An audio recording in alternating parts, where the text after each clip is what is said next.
Aleluia, aleluia, aleluia, aleluia. Proclamação do Evangelho de Jesus Cristo segundo João. Glória a vós, Senhor. No dia seguinte, a multidão que tinha ficado do outro lado do mar viu que ali havia só uma barca. Viu também que Jesus não tinha subido na barca com os discípulos e que eles tinham ido sozinhos. Então chegaram outras barcas de Tiberíades, perto do lugar onde Jesus tinha comido o pão. Depois que o Senhor agradeceu a Deus, quando a multidão viu que nem Jesus nem os discípulos estavam ali, as pessoas subiram nas barcas e foram procurar Jesus em Cafarnaum. Quando encontraram Jesus no outro lado, perguntaram: Rabi, quando chegaste aqui? Jesus respondeu: Eu garanto a vocês, vocês estão me procurando não porque viram sinais, mas porque comeram os pães e ficaram satisfeitos. Palavra da salvação, glória a vós, Senhor. Meus irmãos e minhas irmãs, que as palavras do Santo Evangelho perdoem os nossos pecados. Amém. Peço desculpas por ter postado o vídeo depois. Na verdade, hoje eu não ia nem gravar. Tô aqui numa fase difícil, né? Com os problemas familiares aqui na minha vida. Então, eu já não estava nem querendo gravar o vídeo de hoje. Eu não estava com capacidade para gravar o vídeo de hoje. Mas movido pela ação do Espírito Santo, eu resolvi gravar, né? Então, esse vídeo está sendo gravado agora é 11h28. Provavelmente para vocês vai sair lá para os meio-dia. Peço até desculpas por causa disso. Voltando ao nosso evangelho hoje, tivemos toda aquela sessão após Jesus partir o pão na frente de toda aquela multidão. Ele agradeceu a Deus, foi lá e distribuiu o pão a todos. Praticamente ele partiu o pão, porque para multiplicar uma coisa você precisa partir ela, não é verdade? Para você multiplicar, por exemplo, se eu quiser multiplicar aqui uma folha, né? Eu tô aqui com uma folha na minha mão. Se eu quiser multiplicar ela, como que eu faço para poder multiplicar ela, sendo que é só uma folha? Você corta ela no meio. E aí você vai ter duas folhas, dois pedaços de folha. E aí você entrega aquela folha para outra pessoa. Da mesma forma vai ser se você dividir, da mesma forma vai ser se você cortar ela ao meio, vai dar quatro pedaços. E por aí vai. O que eu estava querendo dizer isso foi, Jesus multiplicou os pães para todos, né? Jesus fez a partilha dos pães praticamente para todos os que estavam ao redor. A partilha a gente entende pelo milagre que Jesus fez lá dentro da noite de Quinta-feira Santa, não é verdade? Jesus praticamente, então, resumindo tudo o que a Bíblia está querendo nos falar, Jesus fez o milagre da partilha dos pães, sendo o mesmo milagre que ele fez na noite de Quinta-feira Santa. E que coisa espetacular! Apesar de todos não lembrarem, quando Jesus fez novamente lá dentro da noite de Quinta-feira Santa, eles não lembravam daquele dia em que o Senhor estava no meio do deserto e partiu os pães e os peixes e entregou às pessoas. Mas as pessoas lembravam. O pão. O pão ele é uma coisa espetacular. Ele é a simbologia divina de Deus, é a forma perfeita de Deus, né? Aí você se pergunta, mas por que eu digo isso? Porque veja bem, o pão é um alimento. Jesus ele se faz alimento. Ele se doa como alimento para nós, para que a gente ame a ele. Ele se doa como alimento. O pão é feito com base do trigo. Trigo esse que é colhido do chão. Trigo esse que é o trigo que foi colhido, né? Foi triturado, virou a farinha de trigo. Daí da farinha de trigo foi sovado e nasceu o pão, né? Mas aí o povo se pergunta, né? Muitos já fizeram essa pergunta para mim. Por que Jesus usava o exemplo do pão? como alimento que sacia a todos. Porque Jesus é isso. Jesus sacia a todos com a palavra e com o afeto que ele tem. E o pão, ele é diversificado, né? A gente não come só o pão com manteiga. A gente não come só o pão seco, né? Sem nada. Mas a gente come o pão de várias formas. Assim também a gente absorve Jesus. De várias formas. Nunca é da mesma forma. Nunca é o mesmo padre. Nunca é o mesmo seminarista. Nunca é o mesmo celebrante que está partilhando a palavra. Ah, mas nesse domingo foi o padre tal e domingo que vem vai ser o padre tal. O mesmo padre que estava domingo passado vai ser domingo que vem. Né? Ou às vezes meu padre é um só na paróquia e às vezes vem um celebrante num lugar, mas no outro domingo é meu padre de novo, é missa de novo. É missa, mas não é o mesmo padre. Porque a cada dia que se passa, a cada dia que se vai, o padre vai aprendendo de formas diferentes. E ele mesmo diz isso. A cada dia que passa, a cada dia da minha vida que se passa, eu vou aprendendo mais. Porque a nossa vida é assim, a nossa vida tem que ser assim. Nós vivemos em uma intensa catequese enquanto nós estamos na Terra. Eu virei para minhas crianças domingo passado, para as crianças que eu dou aula de catequese, para as crianças que eu dou encontro de catequese, perdão.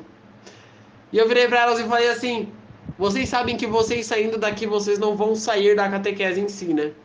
Aí eles viraram com a cabeça assim. Aí eu falei para eles, né? Eles viraram com a cabeça assim, mas por quê? Mas William, por que que você fala isso, sendo que acabou a catequese aqui, acabou a primeira comunhão? A gente vai ter a segunda comunhão, então, né? Algumas viraram para mim e falaram, então a gente vai ter a segunda comunhão?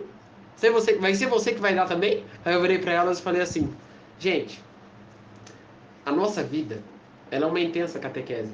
A gente aprende, a gente ensina, mas também a gente faz deveres. É uma escola, é uma escola, a escola da vida. E na nossa vida, na nossa catequese aqui da Terra, a gente aprende coisas que o povo fala, quando você morrer, você não vai levar nada disso. Por que que você faz? Não, você vai levar. Você vai levar. Muitos contam aquela história do homem da maleta. Vocês conhecem a história do homem da maleta? Essa história é legal. Um dia, um homem morreu. Aí ele foi pro céu. Chegou ao céu, ele chegou com uma maleta. Aí Jesus virou para ele e falou assim: que bom que você chegou, estou muito feliz que você está aqui, né? Você trouxe uma maleta também, o que será que você acha, né? Eu vou fazer um teste com você. O que você acha que tem dentro dessa maleta? Aí o homem, curioso, olhou para dentro da maleta e falou assim: mas Senhor, será que não são meus pertences? Aí Jesus virou e falou: não. Será que são, então, meu dinheiro? Aí o Jesus falou: não. Será que é o meu telefone? Tava precisando muito dele, meu celular, né? Meu Instagram. Daí o homem falou não. Daí Jesus falou não. Já sei, então. É a minha coleção de terços que eu tenho. Porque eu tenho terço para cada dia da semana. Eu uso terço para segunda-feira, terço para terça, terço para quarta, terço para quinta. É uma coleção de terços, senhor. Aí ele virou e falou não. E o homem já cansado, né? Já frustrado, e falou: mas senhor, então eu não sei o que tem dentro. Se não foi nada disso, eu não sei o que tem dentro. Se nem as minhas roupas estão dentro dessa mala, eu não sei o que tem dentro. Aí Jesus, com toda a paciência do mundo, virou e falou: abra a maleta. O homem então abriu. Quando ele abriu, ele se deparou com uma surpresa muito impressionante. Uma coisa muito, mas muito valiosa. Uma coisa que vale mais do que ouro e prata. Sabe o que ele encontrou dentro da mala? Nada, a mala estava vazia. No momento vocês devem estar impressionados, devem estar rindo da minha cara, né? Mas assim também é da nossa vida. Nossa vida, ela é composta por várias malas. A gente tem que escolher a que está mais vazia. A gente não pode escolher a que está cheia, porque se a gente já pega na mala que está cheia, daqui a pouco não vai ter mais espaço dentro do nosso caixão para carregar coisa. Entendeu? Muitas das vezes eu faço essa brincadeira, muitas pessoas falam, né? Eu não costumo usar essa brincadeira quando tá tendo enterro, né? Porque é até uma coisa pesada para falar. Mas, se a gente carrega a maleta mais pesada na nossa vida, quando a gente morrer, o peso daquela maleta lá, quem vai estar carregando até o túmulo não vai ser você.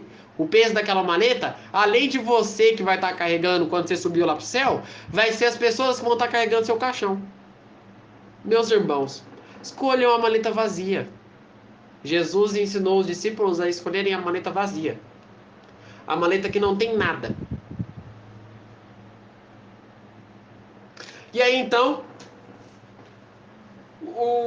as pessoas olharam para Jesus e falaram: Não, a gente encontrou o que a gente precisava. Vamos seguir Jesus. Vamos seguir Jesus. Mas detalhe, um detalhe muito impressionante que Jesus ensina no Evangelho de hoje. Quando as pessoas encontram Jesus, Jesus fala para elas: Vocês estão me procurando porque vocês observaram que o pão que eu lhes dei satisfez a fome de vocês. Meus irmãos, a gente não pode procurar Jesus como pão. Sim, Jesus é o pão vivo descido do céu. Mas a gente não pode procurar Jesus como um alimento. Pensa dessa forma, eu tô com fome, eu vou lá comer Jesus. Que frase estranha, que frase errônea. Mas é mais ou menos isso que a gente vive. Quantas pessoas que têm algum problema na sua vida, que tem alguma enfermidade, e só nessa hora, a pessoa pode ser ateu, mas nessa hora ela lembra de ser católico. Quantas pessoas que são assim nessa vida? Quantas pessoas? Nós somos assim. A gente nunca procura Jesus, mas quando a gente está com uma doença, a gente procura Jesus. E Jesus nos ajuda. O incrível, e por incrível que pareça, Jesus nos ajuda. Porque veja bem, ele não expulsou as multidões, mas ele as acolheu. Se ele tivesse expulsado as multidões, a gente teria visto aqui no Evangelho, então as multidões saíram. Mas não, as multidões ficaram. Quer dizer, então, que eles entenderam o ensinamento de Jesus. Eles entenderam que procurar Jesus como um alimento é como você procurar um pão. Não como você procurar Jesus. Procurar Jesus de verdade, de fato, é procurar Jesus a cada dia, indo na missa, rezando o terço. Uma coisa impressionante que eu nunca tinha feito, mas é uma experiência muito boa. Eu já contei isso aqui no canal. Eu não rezava o terço da misericórdia às 3 horas da tarde. E aí então, só depois de todas as coisas, de tantos problemas terem acontecido na minha vida, que eu fui procurar rezar o terço da misericórdia. E que coisa linda, gente. Que terço lindo. Uma oração bonita. Pela sua dolorosa paixão. Pela sua dor, Senhor. Pelo seu sofrimento. Tende misericórdia de nós e do mundo inteiro. Só aí então que eu fui entender que a misericórdia de Jesus é incrível. É uma coisa impressionante, é uma coisa espetacular. A misericórdia de Jesus ela é tão boa, ela é tão misericordiosa. E não é aquela misericordiosa, não é aquela misericórdia de você dar esmola para uma pessoa, mas é a misericórdia de você acolher a pessoa no seu coração. Isso é uma misericórdia que só Jesus tem. A misericórdia de amizade. De você ser amigo da pessoa a ponto de você dar a vida por ela. Amor misericordioso de Jesus. Esse amor ninguém chega perto. Então, se Jesus tem um amor misericordioso, por que a gente procura Jesus como forma de esmola? Ah, eu não vou na missa hoje não. Mas aí dá 2 meses, quando a pessoa está com um problema difícil, eu vou na missa. Tô precisando ir lá para pedir uma cura para Jesus.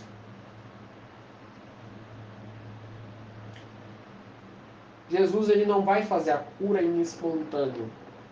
Porque a gente precisa aprender a receber a cura. A gente precisa aprender a receber a cura na nossa vida. Conheço vários testemunhos de pessoas que viraram para mim e falaram, e é uma coisa que eu devo ensinar aqui. Pessoas que viraram para mim e falaram, mas que uma pessoa amiga minha que eu estava pedindo a saúde, que eu estava rezando, que eu estava orando pela pessoa e ela não foi curada pela saúde de Deus. Às vezes não era aquilo que Jesus queria. Às vezes, Jesus não curou a pessoa. E é uma coisa espetacular. Quando você pensar dessa forma, mas que eu pedi para Jesus e Jesus não satisfez a minha vontade. Quando você pensar dessa forma, lembra primeiro das coisas que você fez enquanto você estava pedindo para Jesus. Jesus não curou a pessoa, Jesus curou você para que você curasse a pessoa. Porque Jesus, sozinho, não faz milagre. Ele até faz, mas ele precisa da nossa ajuda. Ele só faz milagre se a gente querer. Ele não vai fazer de espontâneo. Porque senão, a gente não vai reconhecer que ele é o verdadeiro pão. E a gente vai tratar ele como um alimento. E a gente vai tratar ele com aquela simbologia de comer Jesus. Que coisa medonha. Então que no evangelho de hoje a gente saiba entender de fato que Jesus é o alimento. E que a gente precisa procurar mais ele. Muito mais. A cada dia mais. Cada dia que a gente levanta, a gente precisa procurar o dobro. Experimenta dessa forma. Começa assim, um dia da semana você reza 1/3. Aí no outro dia você reza 2. Aí no outro dia você reza 3. Aí no outro dia você reza mais 1. Aí você vai entendendo que a cada vez mais que você vai rezando o terço, lendo a palavra de Deus, cada vez mais você vai querendo mais. E mais, e mais. Porque a palavra de Deus é assim. Ela nunca te sacia, mas ela te ensina que é aquilo que você precisa viver. Ela nunca te sacia totalmente, mas ela te ensina que é aquilo que você precisa de viver. Porque o saciar eterno a gente só vai ter quando a gente chegar lá em cima. Quando a gente chegar lá em cima, que a gente vai ter a saúde eterna. O saciar eterno, a fonte de água-vida. Rezemos juntos. Pai nosso, que estais nos céus, santificado seja o vosso nome. Venha a nós o vosso reino. Seja feita a vossa vontade, assim na terra como no céu. O pão nosso de cada dia nos dai hoje. Perdoai as nossas ofensas, assim como nós perdoamos a quem nos tem ofendido. E não nos deixeis cair em tentação, mas livrai-nos do mal. Amém. Que no dia de hoje, fique na paz e na alegria de Deus.